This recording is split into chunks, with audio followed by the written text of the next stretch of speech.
ازواج کے علاوہ اولاد کے لیے بھی ہمیں قرآن و سنت میں دعائیں سکھائی گئی ہیں اور ان کا بھی اہتمام کرنا چاہیے. انسان اپنی زندگی میں اپنی بہترین کمائی اپنی اولاد ہی کو سمجھتا ہے، اور انسان اپنی زندگی کا بہترین سرمایہ اپنی اولاد پر خرچ کرتا ہے، اور اپنے بعد بھی ان کے لیے ہر طرح کی راحتیں اور نعمتیں چھوڑ کر جانا چاہتا ہے. لیکن اگر اولاد نیک ہو تو وہ والدین کے لیے صدقہ جاریہ بھی بنتی ہے، اور والدین کے خون پسینے کی کمائی کو ان کی زندگی میں اور ان کی زندگی کے بعد بہترین جگہوں پر استعمال کرتی.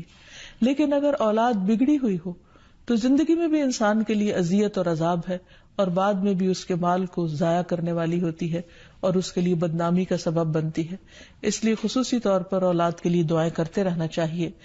نبی صلی اللہ علیہ وسلم نے فرمایا 3 قسم کے لوگوں کی دعائیں قبول ہوتی ہیں اور ان کی قبولیت میں کوئی شک و شبہ نہیں: مظلوم کی دعا، مسافر کی دعا، اور والد کی دعا اپنی اولاد کے لیے. یعنی جب باپ اپنے بچوں کے لیے دعا کرتا ہے تو وہ دعا بھی قبول ہوتی ہے. اسی طرح نبی صلی اللہ علیہ وسلم نے اس بات سے بھی منع کیا کہ کوئی اپنی اولاد کے خلاف دعا کرے یا اس کو بد دعا دے، کیونکہ وہ بھی قبول ہو جاتی ہے اور پھر انسان کے لیے پریشانی کا باعث بنتی ہے. اس سلسلے میں نبی صلی اللہ علیہ وسلم نے فرمایا اپنی اولاد کو بد دعا نہ دو، ایسا نہ ہو کہ وہ اللہ کی طرف سے قبولیت کی گھڑی ہو اور وہ تمہارے لیے قبول کر لے.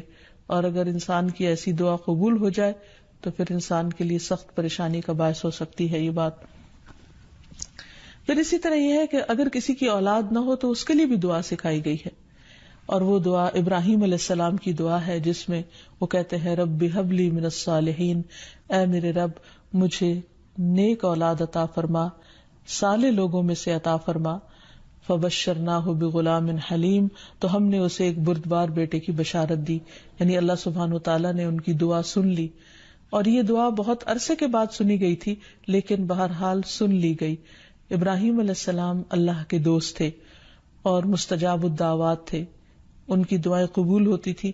لیکن یہاں یہ بات بھی پتہ چلتی ہے کہ دعا کی قبولیت کا مطلب یہ نہیں کہ جس وقت انسان منہ سے کوئی بات نکالے اسی وقت پوری ہو جائے. اس کی پورے ہونے میں بعض اوقات کئی سال گزر سکتے ہیں، جیسے ہم دیکھتے ہیں یوسف علیہ السلام کے واقعے میں، ابراہیم علیہ السلام اور دیگر پیغمبروں کے سلسلے میں. اور پھر ہم اس بارے میں یہ بھی دیکھتے ہیں کہ جس طرح ابراہیم علیہ السلام کی دعائیں قبول ہوئی تو انہوں نے اپنے رب کا اس پر شکر بھی ادا کیا اور فرمایا الحمدللہ الذی وہب لی علی الکبر اسماعیل و اسحاق ان ربی لسمیع الدعاء، کہ اللہ کا شکر ہے جس نے مجھے بڑھاپے میں اسماعیل اور اسحاق جیسی اولاد دی، بلا شبہ میرا پروردگار دعائیں سننے والا ہے. اور حقیقت یہ ہے کہ اللہ تعالیٰ پیغمبروں کی بھی سنتا ہے اور پیغمبروں کے علاوہ باقی لوگوں کی بھی دعائیں سنتا ہے. اس لیے اولاد کی طرف سے کبھی بھی مایوس نہیں ہونا چاہیے، نہ ہونے کی شکل میں بھی اور ہونے کے بعد ان کی نیکی اور خیر اور بھلائی کے سلسلے میں بھی. اور اس میں ہم دیکھتے ہیں کہ زکریا علیہ السلام کی بھی اولاد نہیں تھی تو وہ بھی بڑھاپے تک مایوس نہیں ہوئے اور دعا مانگتے رہے. اور اس سلسلے میں آتا ہے کہ وہ جب دعا مانگتے تو کہتے رب ہب لی من لدنک ذریۃ طیبہ انک سمیع الدعاء، کہ اے میرے پروردگار تو مجھے اپنے پاس سے نیک اور پاکیزہ سیرت اولاد عطا فرما، تو ہی دعا کا سننے والا ہے. یعنی پیغمبر ہمیشہ صرف اولاد کی دعا نہیں کرتے بلکہ نیک اولاد کی دعا کرتے ہیں. اولاد کا ہونا اللہ سبحانہ وتعالیٰ کا ایک بہت بڑا انعام اور بندے پر بہت بڑا احسان ہے. اسی لیے ہم دیکھتے ہیں کہ اولاد انسان کے لیے اگر نیک ہو تو راحت، رحمت، آرام اور چین اور آنکھوں کی ٹھنڈک کا ذریعہ ہوتی ہے. نبی صلی اللہ علیہ وسلم حضرت حسن اور حسین کو اپنے پھول کہا کرتے تھے کہ یہ دونوں میری دنیا کے پھول ہیں. ایک اور حدیث سے ہمیں پتہ چلتا ہے کہ اولاد انسان کی بہترین کمائی ہے. فرمایا ان اولادکم من اطیب کسبکم، تمہاری اولاد تمہاری سب سے بہترین کمائی ہے، بس اپنی اولاد کی کمائی میں سے کھاؤ، یعنی وہ انسان کے لیے حلال ہے، جائز ہے.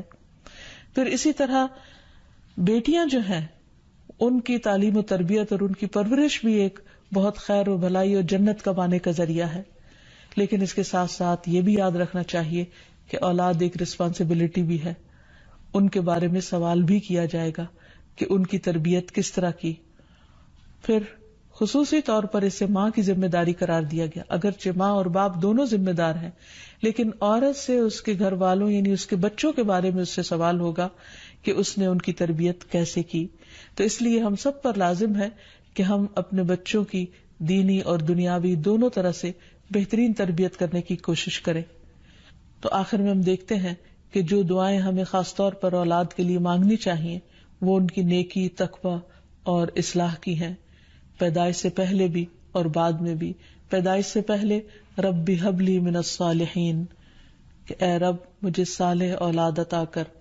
رب ہب لی من لدنک ذریۃ طیبہ انک سمیع الدعاء، اے میرے پروردگار مجھے اپنی طرف سے نیک اور پاکیزہ اولاد عطا فرما، بے شک تو ہی دعا کا سننے والا ہے. پھر اسی طرح اولاد کو شیطان سے محفوظ رکھنے کی دعا بھی کرنی چاہیے، جس طرح حضرت مریم کی والدہ نے ان کی پیدائش سے پہلے دعا کی. پھر اسی طرح اپنی اولاد کو شیطان مردود سے بچانے کی بھی دعا کرنی چاہیے، جیسے حضرت مریم علیہ السلام کی والدہ نے ان کی پیدائش کے وقت یہ دعا مانگی تھی، وَإِنِّي أُعِيذُهَا بِكَ وَذُرِّيَّتَهَا مِنَ الشَّيْطَانِ الرَّجِيمِ، اور بے شک میں اس کو اور اس کی اولاد کو شیطان مردود سے تیری پناہ میں دیتی ہوں.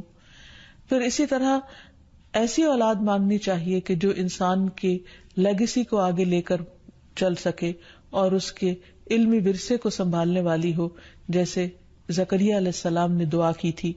پھر اسی طرح اولاد کے اللہ تعالیٰ کے راستے میں قبول ہونے کی بھی دعا کرنی چاہیے، جیسے حضرت مریم کی والدہ نے ان کے لیے دعا کی تھی کہ ربی انی نذرت لک ما فی بطنی محررا فتقبل منی، کہ اے میرے رب بے شک میں نے تیرے لیے اس کی نظر مانی ہے جو میرے پیٹ میں ہے کہ میں آزاد چھوڑ دوں گی، سو مجھ سے قبول فرما، بے شک تو سب کچھ سننے سب کچھ جاننے والا ہے.